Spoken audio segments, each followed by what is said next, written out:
నైరుతి బంగాళాఖాతంలో అల్పపీడనం కొనసాగుతున్నందున రాబోయే 2 రోజులు ఆంధ్రప్రదేశ్లో వర్షాలు కురుస్తాయని రాష్ట్ర విపత్తుల నిర్వహణ సంస్థ ప్రకటించింది. ఇటీవల తుఫాన్ ప్రభావం నుంచి రాష్ట్రం ఇంకా పూర్తిగా కోలుకోకముందే మరోసారి వర్ష సూచన రావడంతో అధికార యంత్రాంగం అప్రమత్తమైంది.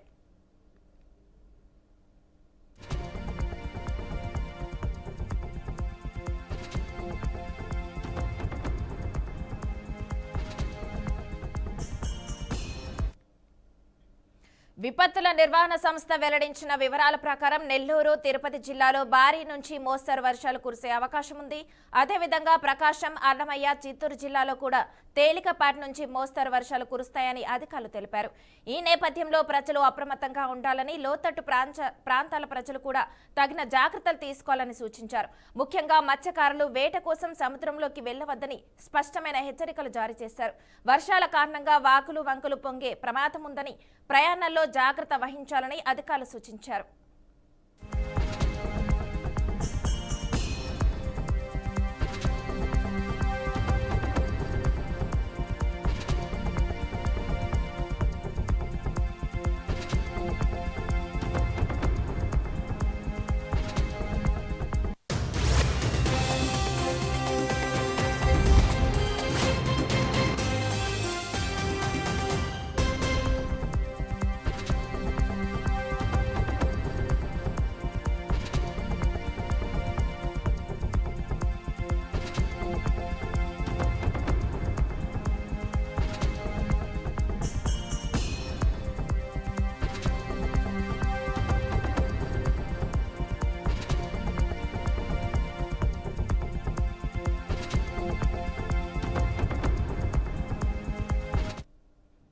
నైరుతి బంగాళాఖాతంలో అల్పపీడనం కొనసాగుతున్నందున రాబోయే 2 రోజులు ఆంధ్రప్రదేశ్లో వర్షాలు కురుస్తాయని రాష్ట్ర విపత్తుల నిర్వహణ సంస్థ ప్రకటించింది. ఇటీవల తుఫాన్ ప్రభావం నుంచి రాష్ట్రం ఇంకా పూర్తిగా కోలుకోకముందే మరోసారి వర్ష సూచన రావడంతో అధికార యంత్రాంగం అప్రమత్తమైంది.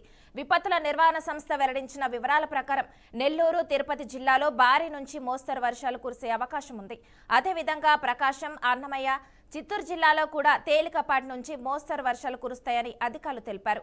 ఈ నేపథ్యంలో ప్రజలు అప్రమత్తంగా ఉండాలని, లోతట్టు ప్రాంతాల ప్రజలు కూడా తగిన జాగ్రత్తలు తీసుకోవాలని సూచించారు. ముఖ్యంగా మత్స్యకారులు వేట కోసం సముద్రంలోకి వెళ్లవద్దని స్పష్టమైన హెచ్చరికలు జారీ చేశారు. వర్షాల కారణంగా వాగులు, వంకలు పొంగే ప్రమాదం ఉందని, ప్రయాణాల్లో జాగ్రత్త వహించాలని అధికారులు సూచించారు.